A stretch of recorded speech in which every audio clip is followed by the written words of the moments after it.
To har yanzu dai muna nan a cikin littafin Bakin Alkalami wanda Hafsat A. Ladan ta wallafa.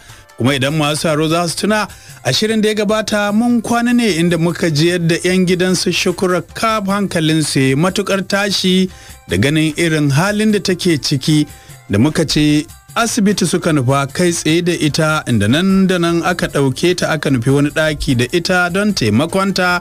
Su duka suka zauna a reception jiki na kyarma. Hajiya Amina ta share hawayen da ke zubo mata tana duban Nafisa ta ce wai me ya same ta Nafisa? Ita ma Nafisan ta share hawaye murya tana rawa ta ce wallahi Hajiya ban sani ba, kawai dai ina kwance a ɗaki ina karatu na ganta ta shigo a guje tana kuka, na ita tambaya ta abin da ya faru ba ta gaya mun ba. Ina ɗago ta kuma ta fara amai shine na zo na gaya miki, amma dai na fi zaton daga saman yaya Najib ta fito. Hajiya ta jinjina kai tana duban dadi ta ce, kaji Alhaji, kirawo Najib din mu ji abin da ya faru ko? To nan ne muka tsaya, yanzu ko za mu ci gaba. Nan ya ɗauko waya, ya danna lambar Najib. Yana kwance suna waya da Ni'ima domin Shukura na fita ya ɗauko wata sabuwar waya ya saka sim ɗinsa. Lokacin suka fito da Shukura, yana ganin su ta taga ya koma ya kwanciyarsa. Don haka yana ganin kiran dadi ya san cewa nemansa ake. Don haka ya nemi excuse gurin Ni'ima da yake a call waiting take ya daga. Dadi ya ce, son kana ina ne?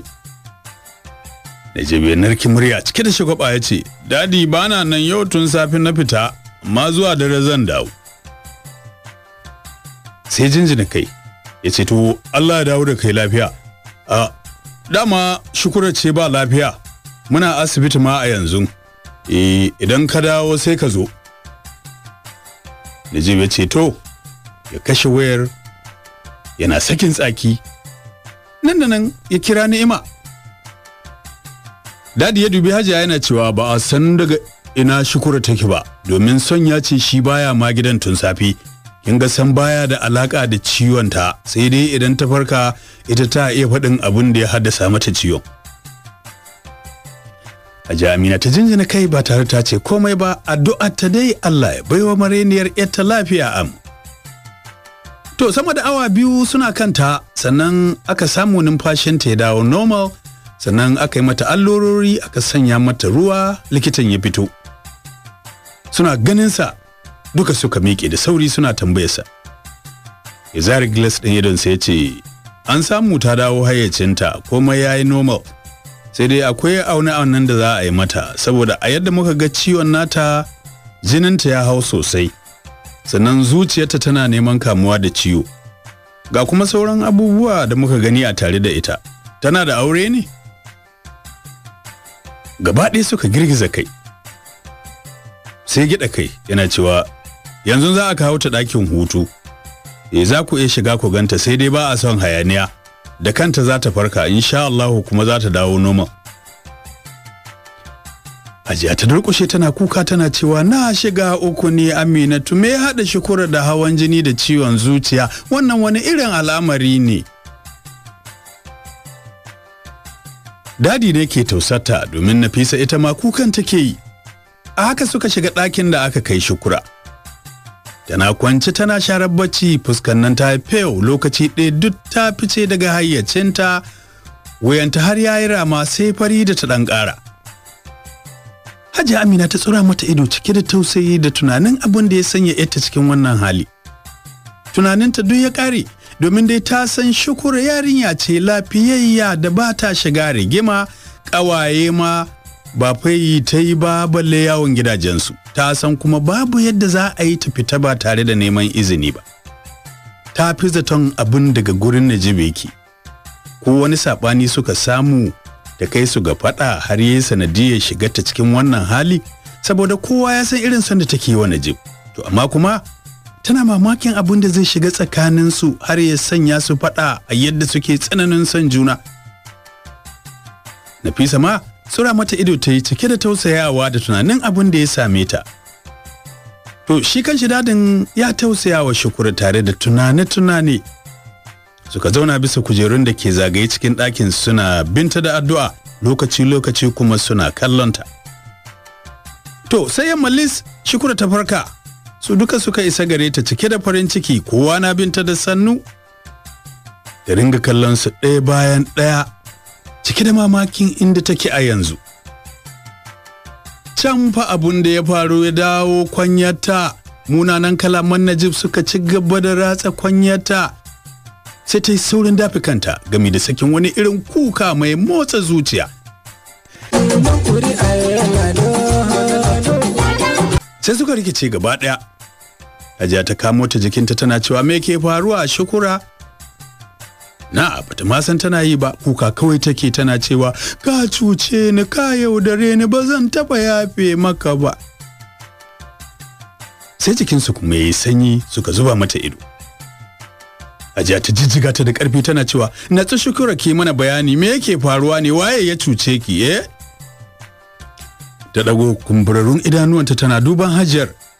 Sai kuma ta juya ta kalli Nafisa da ta ƙura mata ido. Ita ma sai ta sake cewa da kuka tana cewa wayo rayuwata, ina zan sa kaina, na shiga uku ni Shukura, me yasa za ka yi min haka?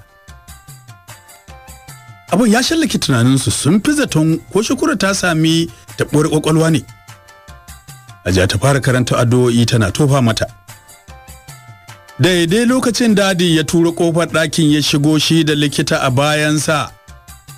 Sai Hajiyar ta matsa ya isa gare ta yana cewa yi shiru Shukura, ki daina kukan nan da sanya damuwa a ranki, shine ya janyo miki shiga wannan hali. Mun yi duk abin da za mu yi, ga kuma magunguna za ki sha, za su taimaka miki insha Allahu. Yanzu ya kike jin jikin naki? Da sun koyar da kai, hawaye na zuba. A zuciyarta kuwa cewa take ni da bakin ciki da damuwa ai mun kulla abota, me za ya sake faranta min a yanzu? Kai namiji Najib ya yaudari rayuwata. To likita ya yi aune-aunen da zai yi, ya ce za ku iya tafiya da ci gaba da shan magungunan, sannan a ringa lura da ita, ana ɗebe mata kewa don kar ta sake shiga damuwa. Sai juya ya fita. Dadi dai tun da ya coge a bakin kofar da takardu a hannunsa bai ce komai ba, illa Shukura da ya zuba wa idanu har likitan ya fita. Sai a sannan ya ce to maza ku fito mu tafi. Sai juya da sauri ya fice a sanyaye. Hajiya da Nafisa suka riƙo Shukura suka fito haraba asibitin suka shiga mota. To har suka iso gida, dadi bai ce musu komai ba. Sai hankalin Hajiya ya tashi ga tunaninta ko wani abu likita ya faɗa game da ciwon Shukura. Suka iso ya fito ya ce su duka su zauna a falo, za a yi magana. Daga Hajiya har Shukura da Nafisa sai da suka sha jinin jikinsu. Ita kan Shukura tausayin rayuwarta ne ya mamaye ta, domin ta san watakila ciwon zuciya gare ta, bakin cikin Najib ya jefa rayuwarta cikin garari. Sai dai bata ce komai ba, illa rabewa da ta yi jikin kujera kusa da Hajiya, lokaci tana share kwalla, ta ƙudiri za ta faɗi duk abun da ya faru. Watakila dadi ya taushi Najib ya aure ta, don ita har yanzu Najib ne muradin ranta. Zaman suke da wuya, Najib ya fito sai da jallabiya ruwan madara, da alama bacci yayi. Kusa da dadi ya zauna, bai ko kalli inda Shukura take ba. Al'amarin da ya daure wa kowa kai har da dadin. Yayi gyaran murya ina duban Hajiya da Shukura, ya ce abin da yasa nace ku zauna saboda waɗannan takaddun ne da doctor ya bayar, wato bayan gwaje-gwajen da ya wa Shukura. Da farko dai jininta ya hau, duk da cewa da suka sake aunawa sun ga ya sauka. To sai kuma zuciyarta da ke neman kamuwa da ciwo, duk a dalilin abin da ya faru wanda mu duka ba mu sani ba. To gwaji na uku shine wanda ya fi daure min kai da mamaki. Wai Shukura na ɗauke da ciki hannu wata 3 da rabi. Ai wata irin zabura suka yi su duka ukun, gami da dafi kirji cikin matsanancin gigicewa. Hajiya kan hannu duka biyu ta ɗora a kirji, gami da jiyo da ido tana duban dadi da kasa furta komai. Sai sai ta kalli Shukura da ta yi zaman yan bori kan tana juyawa. Hajiya ta girgiza kai tana cewa sake zance dai Alhaji. Wace Shukura kake magana ne a kai? Ciki wani irin wawan zance ne? Ai na Shukura za ta samu ciki ita ba aure ba, ko kana nufin ta zama karuwa ne? Da ganin yadda take zancen kasan a firgice take. Dadi ya girgiza kai game da mika mata takardar yana cewa duba ki gani, gashi nan komai a rubuce. Nafisa da take tsaye ta yi saurin amsa game da dubawa, sai ta yi saurin sakin takardar game da ɗora hannu aka idan ta akan fuskar Shukura tana ambaton la haula wala quwwata illa billah. Anti Shukura aina kika samu ciki? Sai ta fashe da kuka. Dama Shukura tuni ta fara kuka, ta cusa kanta tsakanin cinyoyinta, zuciya tana wani irin ta farfasa da wani irin kunci da ɗaci, sai take jin kamar ƙasa ta tsage ta shiga ciki. Ina ma mutuwa ta zo ta ɗauke ta da jin wannan abun. Ba shakka matukar aka ce ciki ne da ita, to babu ko musu cikin ne, domin ta san ta yi abin da za ta iya ganin cikin.